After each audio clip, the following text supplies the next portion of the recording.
E aí, você conhece as principais características do feudalismo? Se não, depois da vinheta, se liga aqui no História em Casa.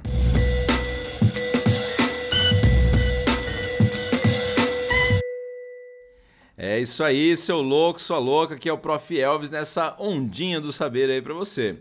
E hoje a gente vai analisar o feudalismo, só que antes de ver o feudalismo, por favor, se você puder, não esqueça aí, se você ainda não se inscreveu no canal, se inscreva no canal, já aproveita, dá aquele like no vídeo, também aí se não ativou o sininho ainda, ativa o sininho para receber notícias aí de quando chegarem novos vídeos e também não deixe de dar uma olhada lá no Instagram e no Facebook do Prof. Elvis História em Casa, hein?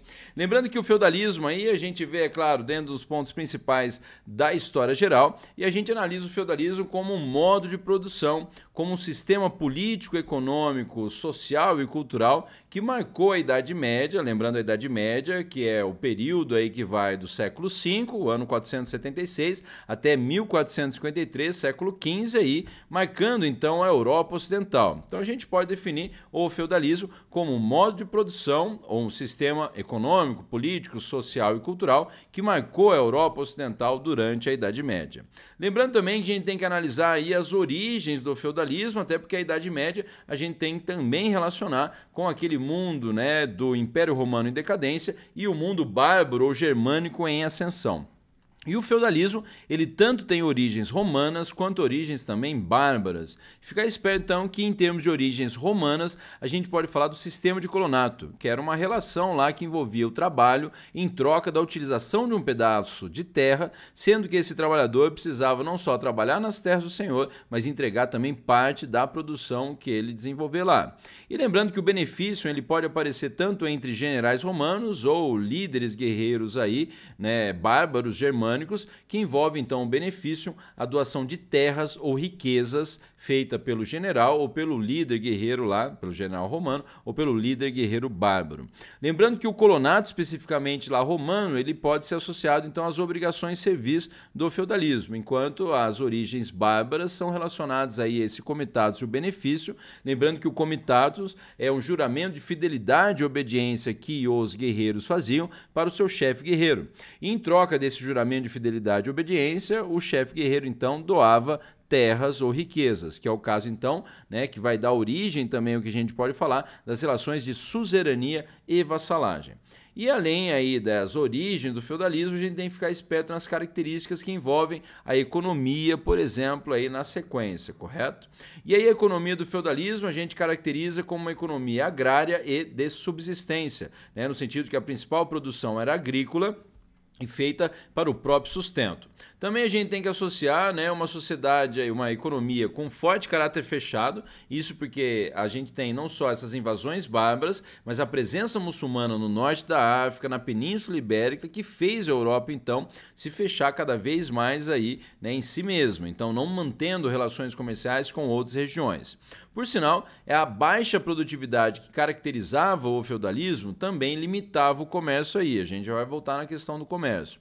Mas a gente tem que ficar esperto também, né, que essa baixa produtividade, que representava essa economia voltada para o próprio sustento, também era derivada de a situação que você tem de técnicas e instrumentos agrícolas rudimentares, que não favoreciam também uma grande produção e até a formação aí de um excedente produtivo, né, de um excedente produzido, o que também limitava o comércio.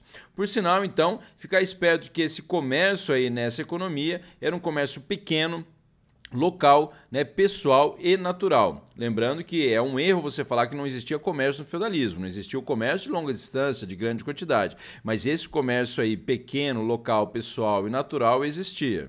Bom, lembrando então, comércio pequeno, de uma pouca, né, pequena quantidade, comércio local, porque ele é feito dentro do feudo, ou no máximo de feudo para feudo, comércio pessoal, porque ele é, né, feito entre o podrutor e o podrutor, não tem um atravessador, um comerciante, e um comércio natural, que envolve essa ideia da troca de podruto por podruto, então.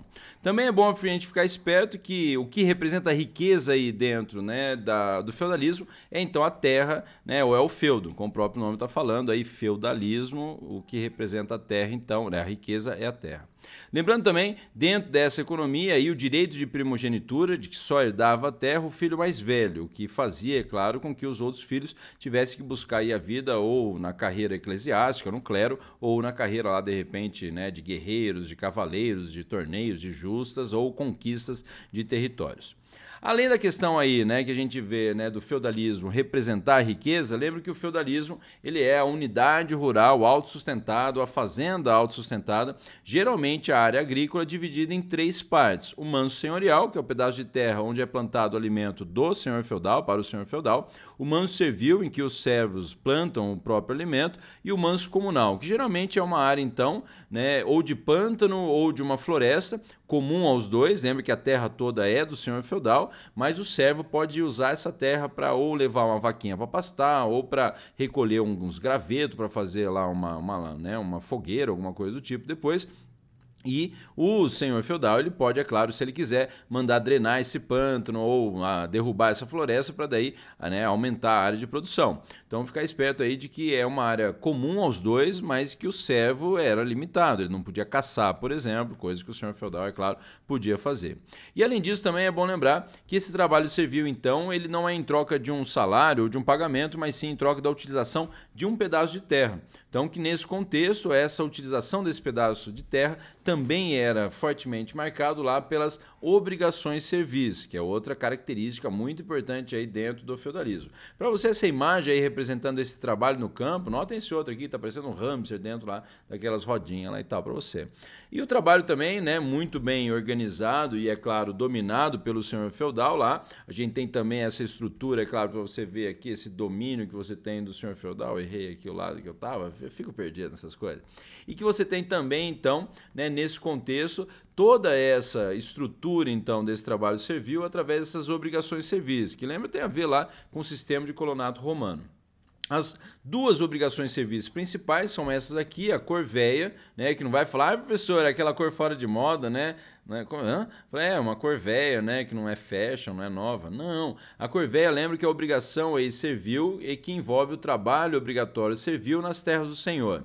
É bom lembrar também que uma outra obrigação básica é a chamada talha, que pode ser um corte, né, no sentido de um corte aí ou de entrega de parte da produção servil ao senhor feudal. E como não existia moeda aí nessas relações, você entende que essas obrigações que envolvem então o trabalho ou entrega de parte da produção vão ser utilizadas para pagar as outras obrigações, digamos assim.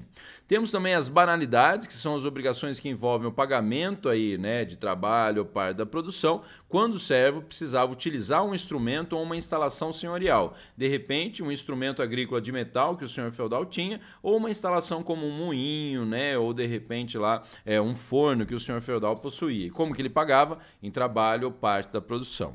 Outras obrigações servis que aparecem para a gente também pode ser a mão morta, que é uma taxa, uma obrigação paga pelo filho do servo que morria para assumir o manso que era utilizado, o manso servil, o pedaço de terra que era utilizado pelo pai. Então, a mão morta, a mão que trabalhava naquela terra, morreu. Então, se o servo quisesse ficar no feudo e assumir aí, então, o manso que o pai que morreu utilizava, ele tinha que pagar essa obrigação. Como mesmo? Trabalho ou parte da produção. Nós temos uma outra obrigação chamada de for marriage, que do inglês você talvez lembre aí de um para casamento, né? For marriage, que nós temos o casamento servil. Então, quando um servo queria casar com uma serva, eles tinham que pagar essa obrigação. E era paga como? Você vai falar, em trabalho ou parte da produção. Na verdade, só em trabalho e especificamente trabalho da serva. Até porque você tem essa situação aí de que se fala de que às vezes o que era pago era, digamos assim, né, em relações sexuais aí da serva com o senhor feudal. Uma outra obrigação servil que pode aparecer também para você aí é o chamado tostão ou vintém de Pedro. Lembre que o Pedro aí não é o Pedro, cadê meu chip? Mas estamos falando aí de um imposto, uma obrigação paga à igreja, né? No sentido então de Pedro aí ser considerado um dos principais discípulos de Jesus, ou até na visão de alguns aí o primeiro papa da igreja cristã ou da igreja católica. Então o tostão ou vintém de Pedro, a 20ª parte de Pedro, seria obrigação servil paga então a igreja, então de que o servo ia também trabalhar nas terras lá da igreja. Então fica esperto nessa relação também, que aí não é trabalho, né, e parte da produção, é mais o trabalho, né, do servo nas terras da igreja. Além disso, a gente tem que analisar também a sociedade feudal, lembrando que a sociedade feudal ela é marcada, por exemplo, por ela ser eminentemente rural, a maioria da população vive no campo, não existiam muitas cidades que foram atacadas anteriormente lá no contexto das invasões bárbaras. Temos também uma sociedade estamental, que é quando a gente fala que ela é composta por estados ou estamentos sociais e que ela é definida pelo nascimento, a posição social, o status social que você herda de seus pais quando você nasce é o que vai definir a sua vida aí. É claro que se lembra, então isso quer dizer que não tinha mobilidade social. Né? Não temos uma mobilidade social por conta dela ser considerada uma sociedade estratificada, que aí é quando você fala de um extrato social, ser um grupo social fechado que impedia a passagem, a mobilidade de uma classe ou de um grupo social de um para outro. Mas é bom lembrar aí de que não necessariamente uma sociedade estamental, né, ela é estratificada. Às vezes uma sociedade definida pelo nascimento, a pessoa às vezes consegue, né, mover de classe, apesar de carregar os valores dessa classe anterior. Essa especificamente, como a sociedade colonial açucareira, né, brasileira, também é estamental e estratificada. Lembrando que a sociedade aí também podemos definir como uma sociedade hierarquizada, quer dizer que ela tem posição e funções sociais muito bem definidas. Se a gente for analisar numa pirâmide social aí para você, no topo estava o clero, responsável aí pela oração, o pessoal da igreja, então, né? Abaixo aí a nobreza, os senhores feudais, responsáveis pela guerra, e embaixo de todo mundo aí sustentando aí com o seu trabalho, essas outras duas classes sociais, os camponeses, que podem ser os servos ou os vilões, então sustentando com o trabalho aí.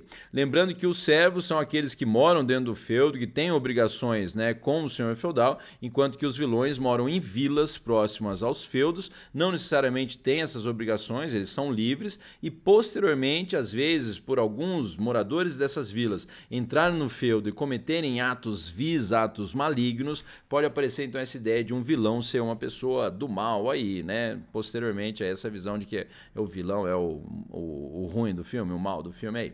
Bom, mas para você aí você tem, né, algumas representações então dos membros do clero e dessa subordinação social aos membros do clero.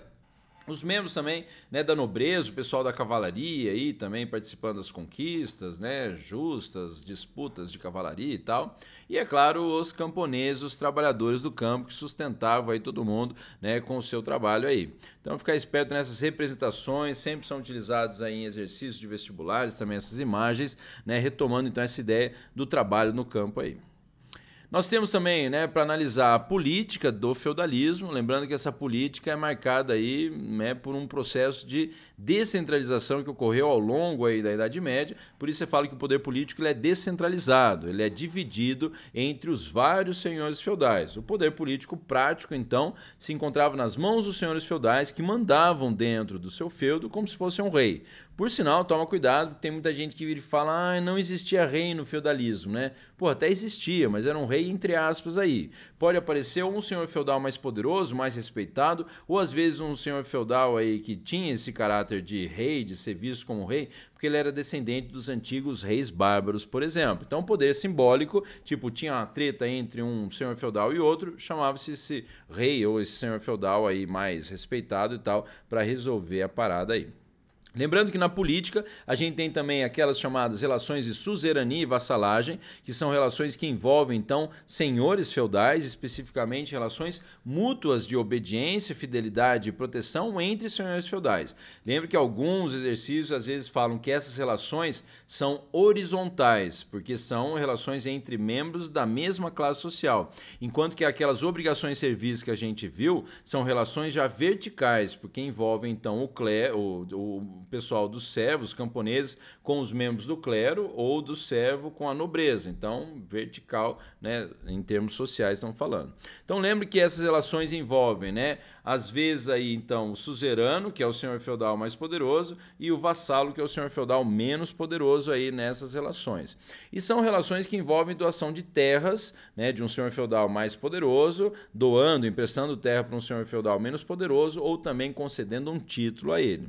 É bom lembrar lembrar que nessas relações, então, o suzerano, como falei anteriormente, é o mais poderoso, lembra de soberano ou suzerano, que é o quem vai doar a terra ou título, e o vassalo é quem recebe a terra, né, ou título. Então, lembrando também que além dessas relações que são construídas aí, são feitas também cerimônias para selar essas relações aí. Por isso que essas duas cerimônias que podem aparecer, a investidura, que é uma cerimônia feita pelo senhor feudal, né, mais poderoso, pelo suzerano, em que ele doa simbolicamente o feudo. É claro que ele não vem com o feudo na mão ali, porque ele é meio pesado, por isso que ele pode aparecer com um graveto ou com uma pedra simbolizando esse feudo, ou com uma espada representando aí de repente um título. E na sequência é feita uma cerimônia chamada de homenagem, feita então pelo vassalo, em que ele faz um juramento de fidelidade e obediência ao seu, né, suzerano, ao seu senhor feudal mais poderoso. Lembre que aquela coisa que eu falei lá, a relação de, né, mútua de fidelidade, obediência e proteção. Se um vassalo, então, sofresse um ataque de uma galera, o suzerano tinha que vir, né, em seu socorro aí. Se, de repente, a filha do suzerano fosse casar, o vassalo tinha que ajudar na composição do dote da princesa, por exemplo. Né? Então, você tem essa ideia também importante de que, às vezes, um vassalo de um suzerano, esse vassalo, por exemplo, ele podia ser suzerano de outros vassalos. Então, é aquela ideia de que quando um cobrava o abaixo, se ele tinha pessoas abaixo dele, ele cobrava também esses outros senhores feudais. E também é importante para a gente analisar aí algumas imagens, tá lá, o rei não vai decepar a cabeça do outro, mas eu nomeio você como rei aqui da minha corte e tal. Então isso seria uma representação de uma investidura. Pode aparecer também o rei aí, ou um senhor feudal, doando um graveto, né, uma pedra para o outro, apesar que tem um soldado ali que está mais preocupado com esse OVNI que está ali no ar e tal. Mas temos também, então, né, essa coisa do vassalo se sujeitar, então, à figura do suzerano. Aí é mais uma coroação aí, mas né, para você ficar esperto nessa relação, então, de subordinação de um ao outro. E por último, no feudalismo, a gente analisa também a cultura feudal, que talvez você já se ligou que ela é marcada pelo monopólio cultural da igreja. Lembra que você pode falar de que só os membros do clero da nobreza sabiam ler e escrever e que isso aí também fazia com que a cultura fosse extremamente dominada por um pensamento teocêntrico, ou seja, centrado na religião, centrado em Deus. Tudo era explicado através de Deus. Por que o sol nascia? Porque Deus quis. Por que o céu é azul? Porque Deus quis. Você está entendendo? E também se você sofria muito, era porque Deus queria. Então, por isso também se pode falar que culturalmente a, né, Idade Média aí da Europa Ocidental foi marcada por esse forte sentimento de pessimismo e sofrimento. É bom lembrar que esse monopólio cultural também pode aparecer figuras aí como, né, a dos monges copistas que copiavam então o texto, né, de um livro para o outro e tal à mão, enquanto ainda, é claro, você lembra talvez aí, né, que não tinha sido inventada a imprensa aí com Gutenberg. Mas é bom lembrar então de que nesse contexto a gente viu as principais características aí do feudalismo para você e com isso a gente termina aqui lembrando, é claro, de novo, se você puder, se você ainda não deu like no vídeo, dá um like no vídeo aí também, se inscreva no canal, né, também ativa o sininho lá e dá uma olhada no Instagram, né, e no Facebook do Prof. Elvis História em Casa. E gente, é isso aí, valeu, espero que vocês tenham gostado, não deixa de escrever aí o seu comentário, pedindo temas, pedindo exercícios aí e se prepare então até a próxima história. Valeu, gente, até mais, brigadão, valeu.